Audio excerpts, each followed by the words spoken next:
Hi everybody, welcome to this month's PHP Northeast. We're delighted to welcome Ben Smith from AWS, who's going to talk to us about the serverless Lambda stack.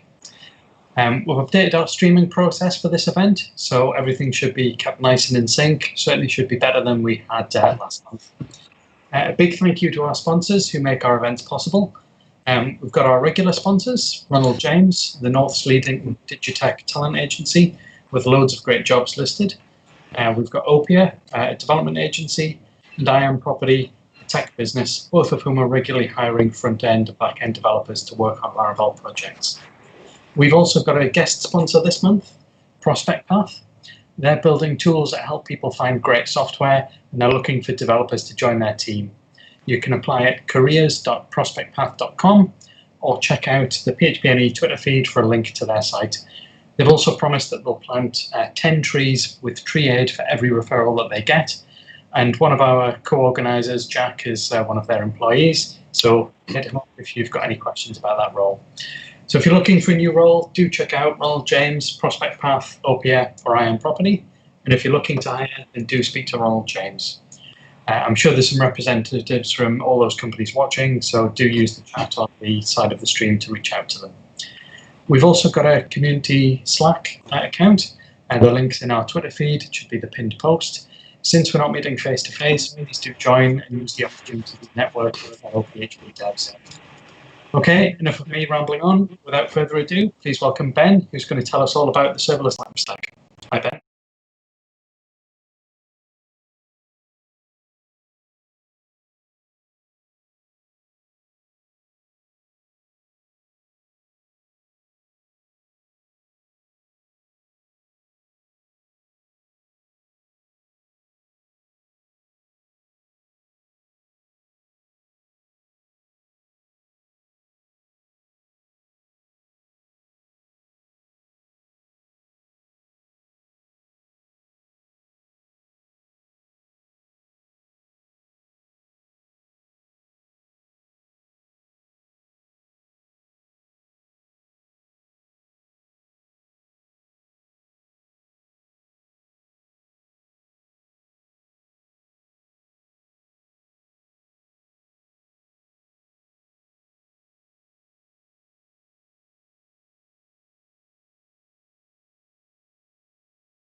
Its own file system, and often requires developers to add a mechanism to handle user sessions, right?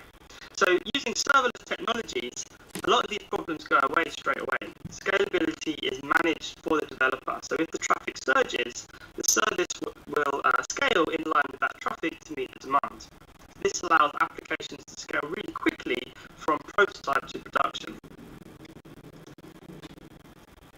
And just a comment on why now is a good time for PHP developers to look back at serverless. I mentioned before that a few years ago when I first tried serverless, I had to change the language that I was using. I had to get better at JavaScript and at Node because Lambda really wasn't geared up for a PHP developer. But over the course of the last few years, that's changed a little bit. So I'm just going to quickly run through why that is. Because back in 2014, at reInvent, Lambda announced this new compute service, which is, AWS announced this new compute service, which is called Lambda. And this runs code in response to events, and it automatically manages sort of infrastructure and the sort of compute layer resources for you. Then in July 2015, there was a new service launch called Amazon API Gateway. And this allows developers to build secure and scalable APIs quickly and in a variety of different types of different types of architecture. Then in November of 2017, again at reInvent, a new service was launched called Amazon Aurora Serverless. And this was a new configuration for RDS databases that allowed developers to pay on a second-by-second basis, so moving more towards this kind of serverless model. Then in November of 2018, there were two really key releases in this lifecycle of PHP and Lambda. And one was the addition of something called Lambda layers. And this allows for a way for developers to share dependencies and sort of shared code across different Lambda functions. And the other was a custom runtime API. And this allows developers to essentially bring their own runtime to Lambda. And we'll go into that in some detail in just a minute. Then in September of 2019, about a month after I joined last year, Lambda made some dramatic improvements to the function startup time and performance when operating inside of a VPC. And this was done by sort of more efficient usage of the Elastic Network interface. And the reason that was very important is because when you're using an RDS database, such as Aurora Serverless or one of the other RDS database configurations, they'll be created inside a VPC to block access from the public internet. So your Lambda function has to be configured to connect to that VPC, and this performance startup time was an issue before September of 2019. Then at the last reInvent of November 2019, we launched this new service called Amazon RDS Proxy. And this is a highly available database proxy for RDS databases that make applications more scalable and more resilient to database failures.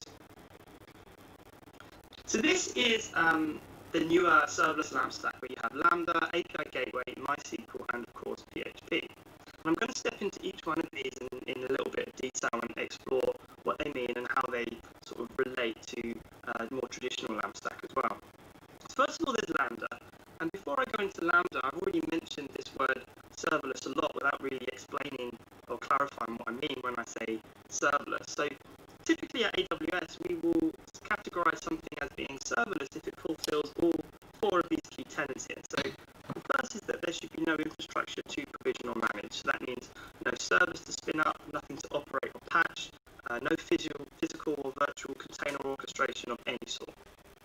The second is that the service needs to scale automatically, and that means scale by unit of consumption rather than by unit of server. The third is that there should be a pay-for-value billing model. So another way of putting that is that you don't pay for idle. When your service is not being used, you're not getting billed for it. And the fourth is that it needs to be highly available and secure. So there's no need to architect for availability because this is baked into the service itself. So when we talk about serverless, really it's the removal of server operations. There are still servers in serverless, but you, the developer, don't have to worry about them or don't have to manage them. And that's an important distinction for our customers because it allows them to focus on building the application rather than managing the infrastructure that application sits upon. So that brings me back to Lambda. And Lambda is a serverless product that sits at the center of a number of different trends and terms. So you might have heard of event-driven compute or function as a service or serverless fast. And Lambda might reasonably be classed as all of these things. With Lambda, you're able to run code without provisioning or managing servers. You pay only for the compute time that you use, and there's no charge when your code is not running. And Lambda itself doesn't just sit in a vacuum. It consists typically of 2 or 3 different components. So first you have the event source, and that is the thing that triggers your Lambda function to start executing code. And the event source can be a number of different things. It could be a change in data be a request from an HTTP endpoint, or it could be a change in resource state. And really all that is the event that invokes your Lambda function to start its execution. Then you have the function itself, and Lambda provides a number of curated execution environments natively, and as I mentioned with the runtime API, you can bring your own language into Lambda, and we'll look at that again in a moment. That executes code and then outputs that code to a destination or a service, which is the third component in this. And that destination or that service really depends on the business logic of your application. It can be anything from an SQS queue to an external server, and it can be based on a failure or on a successful invocation. So the first kind of conceptual hurdle, if you like, to understand with Lambda is that there's some interesting ways or interesting parts of a Lambda anatomy. So the first thing to know is that every Lambda function needs a handler. And the handler is the function itself which will be executed upon invocation. And handed to that handler are two arguments or two objects. There's the event object and the context object.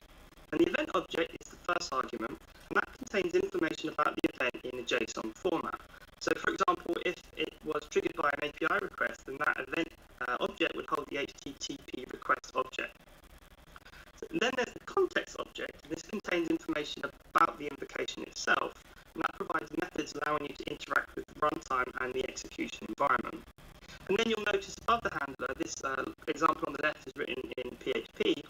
Above the handler are the function's dependencies, the configuration options or helper functions, and so on. And here's where the function might initialize database connections or any sort of static initialization.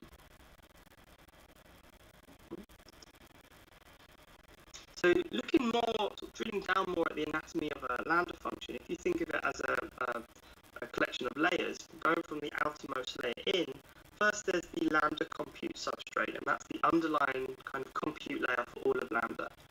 Next there's the service itself, and that manages the scheduling and the organization of workloads across hundreds of thousands of customers. Then a little further in is the execution environment, and this is customer specific and AWS account specific, and that's the secure space where the code itself is run. And then going in one more, in each execution environment there is the language runtime. And then finally there's your function, and that's the code that you provide zipped up as a package with any dependencies that are needed. So the execution environment and the runtime is instantiated on demand for scale events, and the function is instantiated for every single request.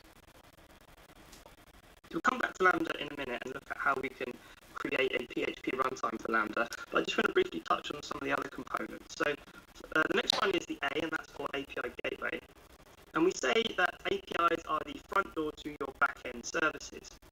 And at AWS, there's this fantastic service called Amazon API Gateway, which is a fully managed service that makes it easy to sort of create, maintain, and secure APIs at pretty much any scale.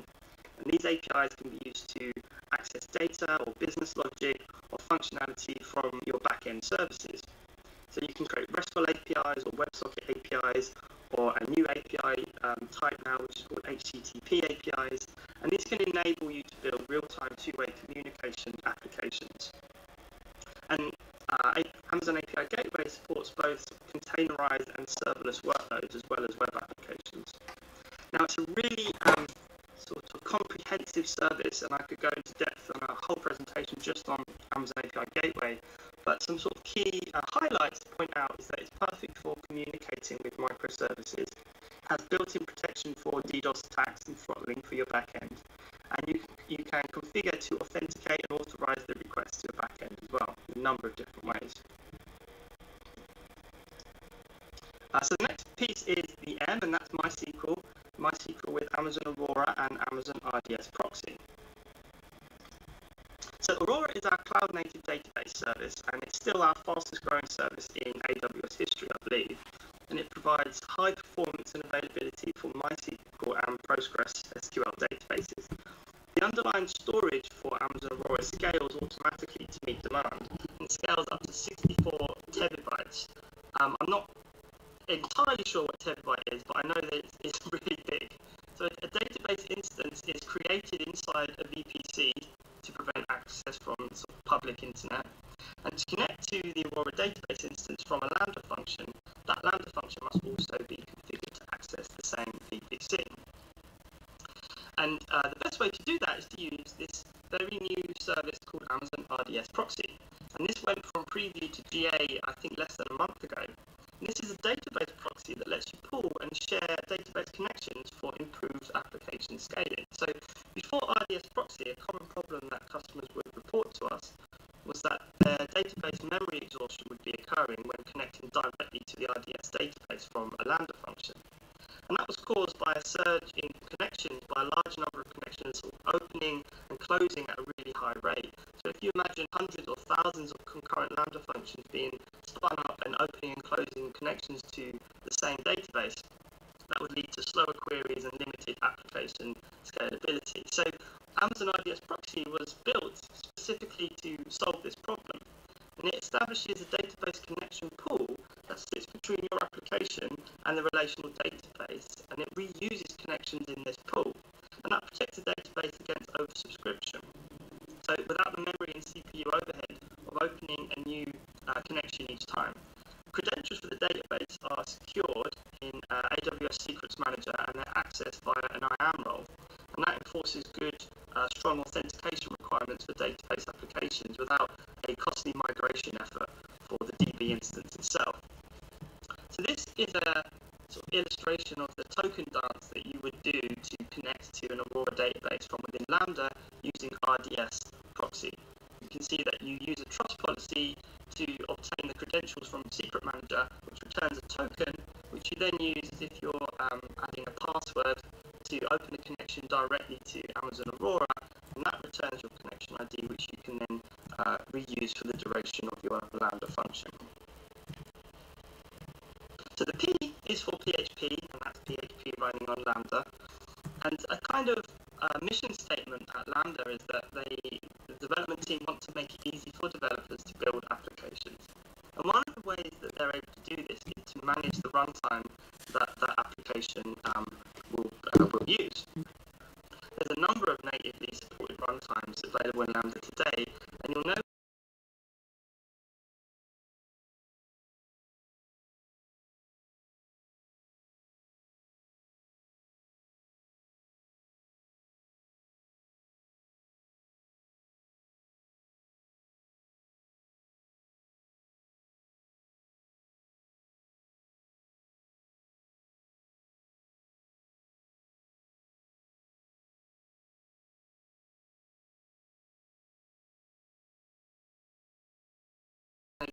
we created this thing called Lambda Custom Runtimes. And this enables you to bring any Linux-compatible runtime into Lambda. It's powered by something called the Runtime API, which codifies the runtime calling conventions and integration points. And you can distribute your custom runtime as a Lambda layer. So if you use a custom runtime, you would select the runtime in the console as illustrated here, or you would select it in using the API or the SDK or the CLI. And when you do this, when you use a custom runtime, the function must now include either in its code or in a layer that it's using a special file called Bootstrap. And this runtime Bootstrap is kind of acts as a bridge between your code and the Lambda environment. And this can be any language, not just PHP. We see people using things like PowerShell and Scala and all sorts of interesting languages. So then you can publish your custom runtime as a Lambda layer, and you can also add to that Lambda layer dependencies or common libraries that you will share across your different Lambda functions. And this promotes good separation of responsibilities and Lambda execution. Can you hear sorry, seagulls? I'm living in Brighton, so I can't do anything about them. The Bootstrap here acts as a communication bridge between the handler function and the Lambda execution environment, and it uses the runtime API with some key environment variables to sort of form this bridge. The Bootstrap itself is responsible for processing the inbound events and headers. It must initialize the function and invoke it, and it also needs to handle the function response and any errors function hits, and then it needs to manage the function cleanup too. And as And as I mentioned, there's some key environment variables that enable it to communicate both with the Lambda execution environment and the Lambda function. And these environment variables are reserved, so you can't overwrite them accidentally in the Lambda function itself. But three of the key environment variables to point out are the Lambda runtime API, and this holds the host and the port number of the runtime API. The handler, and this holds the name of the handler that your Bootstrap has to execute your handler function for Lambda. And then there's the Lambda task root, and that's the directory that contains the function code. So you only need to know how the runtime API works if you want to build your own custom runtime. And as a developer, you use these runtimes, as I mentioned, as layers to distribute that custom runtime out amongst your different development teams. And if you build your own custom runtime, you can do some really cool and interesting things, like specify specific versions of PHP. You can add only the modules that you want to use, only the extensions that you want to use, and you can have a very small and efficient kind of package for your custom runtime. So here's how you would do that. This example here, I'm compiling PHP version 7.3, and I'm doing this in an Amazon Linux environment. And then including some extensions. So the one I've highlighted here is MySQLi, which I will use to connect to my SQL database. And then here I package both the PHP binary and the Bootstrap file together into something called runtime.zip.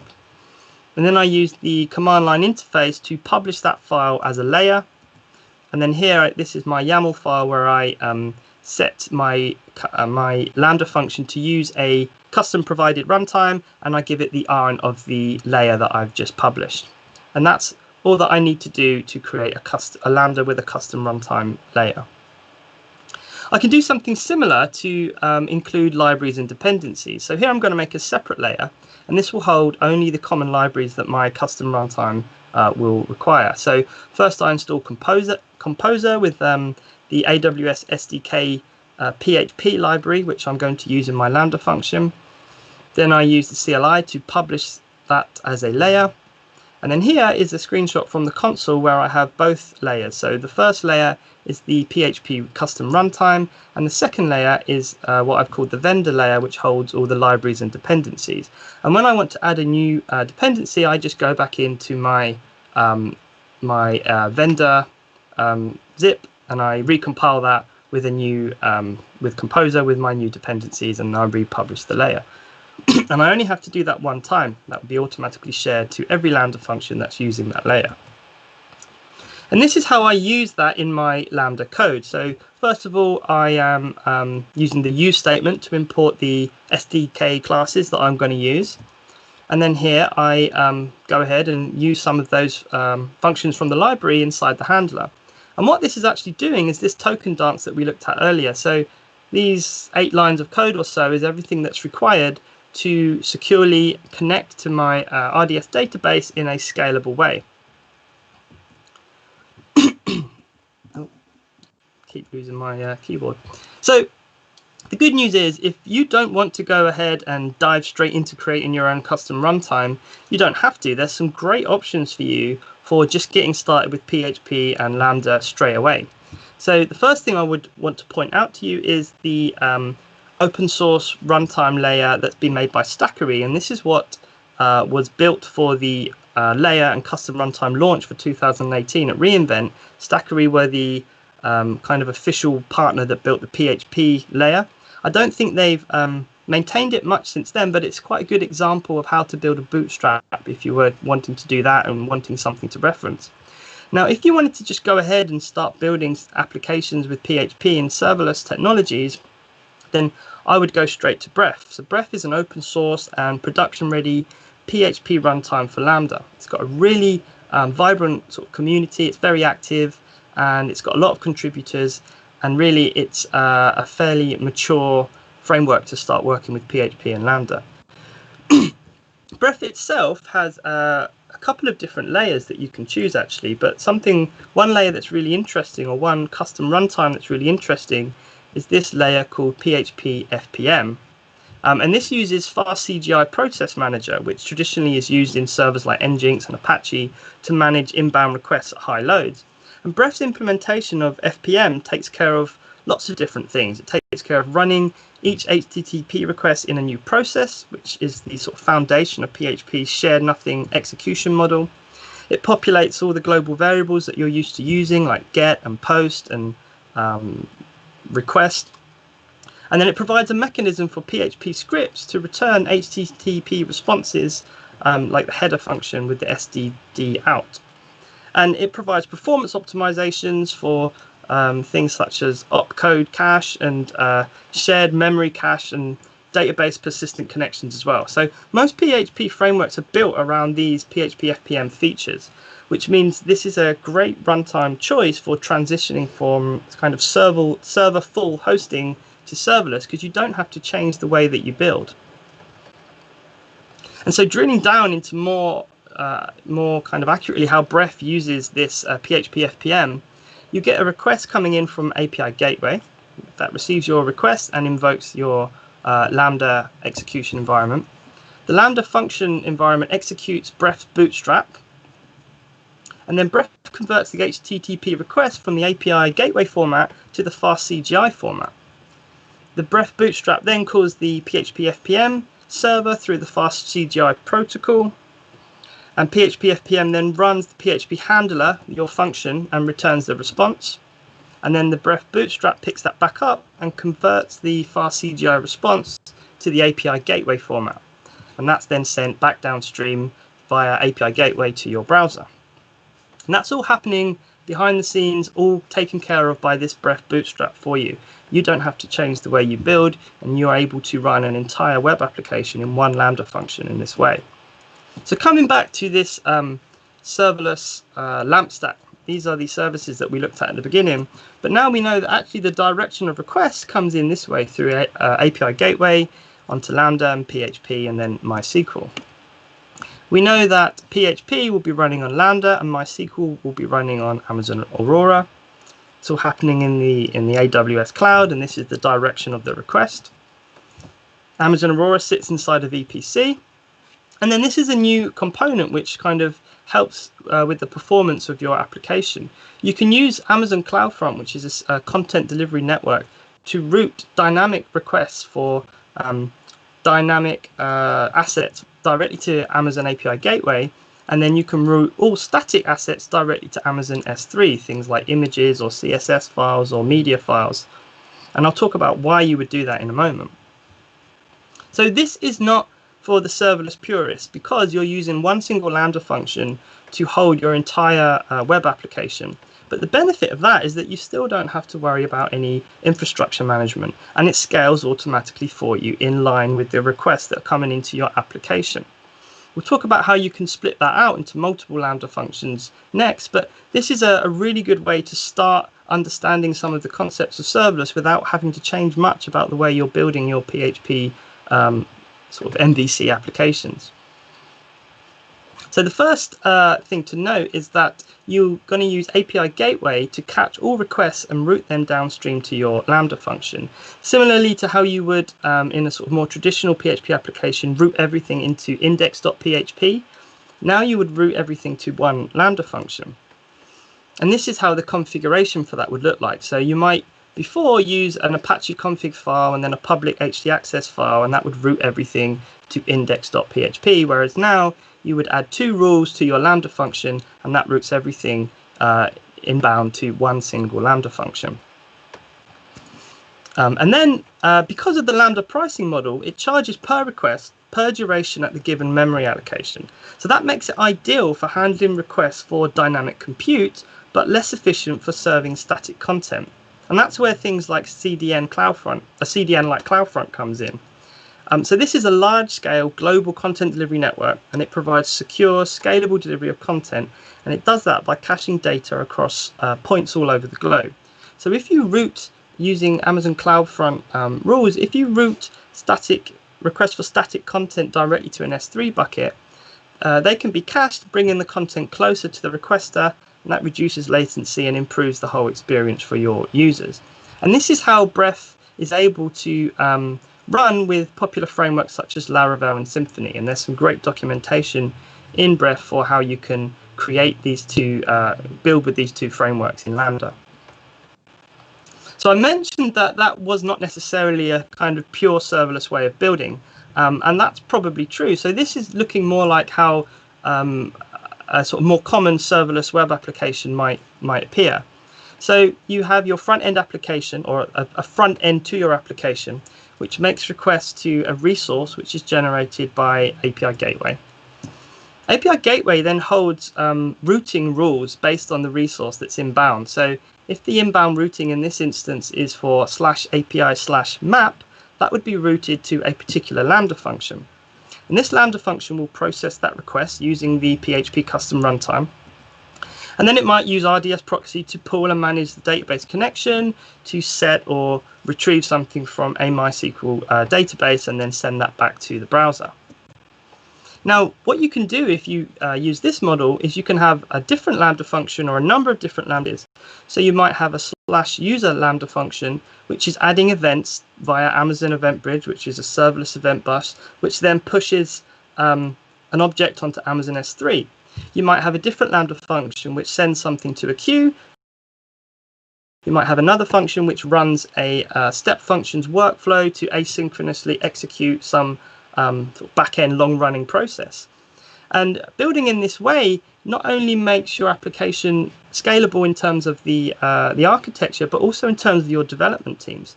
So you can have different people or different development teams focus on different microservices in this architecture, and they're not reliant on another part or another team to finish their piece before they deploy. As long as the contract that they're looking to build is fulfilled, it doesn't affect, because they're nicely decoupled from each other. Cool. So with this, one of the key differences is that you might host your front end on a different platform or a different language. So for example here, you would host, or this example is hosting the front end just with raw HTML, with CSS and JavaScript on something called Amplify Console. And this has built-in CI/CD pipelines such that every time I commit to my master branch in GitHub, it will automatically deploy that to my production website. And remember, all of these services are serverless, so they all scale automatically to meet the demand of your application. So where do you start? There's a number of brilliant resources out there, but specifically for PHP and serverless, or PHP and Lambda, these are some great places to start. So first of all, I've mentioned it a few times, is Breath, which is the open source PHP layer for Lambda that is the most mature and the most widely supported. That's a great place to get started. There's a great community curated resource on this other link here, which is in a AWS repository, but all the authors here are from all sorts of different companies and different avenues, but it's all focused specifically on serverless and PHP. It's articles and case studies with tools and videos and upcoming events about people speaking on this subject as well, which is also interesting. And then there's a GitHub repository on AWS as well, which kind of accompanies, I guess, this presentation and the blog series that AWS are writing, which is all about serverless and PHP. And in that, you have lots of example code use cases and code that you can deploy for some of the infrastructure that we've gone through in the previous slides. So just to recap, the traditional LAMP stack, it doesn't scale well, but with serverless technologies, PHP developers can build scalable web applications without ever having to do another Apache restart. Imagine that. You can build decoupled microservices for back-end applications, and you can use the existing PHP frameworks that you already use, like Laravel and Symfony. And this allows you to move from prototype to production really quickly. And you can either compile your own custom runtime or use an open source layer such as Breath or Stackery. So you can build serverless applications with PHP. Thanks very much for your time, for listening. If there's any questions that you want to reach out to me privately, directly, then please add me on Twitter. Also, if you do have a couple of seconds just to fill out 1 or 2 questions on this talk to help us for future deliveries, and that's also really appreciated. Okay, thanks very much. Over.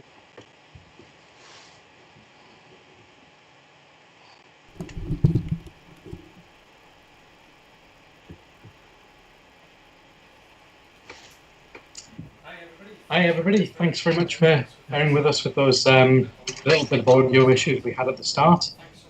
Thanks so much to Ben for delivering that talk. I hope that you all found that really useful, and I certainly did. Once again, a big thank you to our sponsors. There's Ronald James, there's Opia, I Am Property, and our guest sponsor this month is Prospect Path. They're all worth looking at. If you're looking for new roles, please do check them out, find them on Twitter, that sort of thing. We're often looking for speakers for future events, so if you've got an idea for a talk, please let us know, and we'll see if we can get something scheduled in.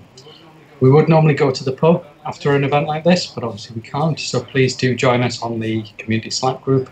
Often there's a few people signed in all the time, so do join and start to contribute to the discussion there. Thanks again for joining us, and again, thanks for bearing with us on those minor audio issues at the start. Hopefully we've got that behind us, and next month we should be perfect. But thanks again, and see you all soon. Cheers.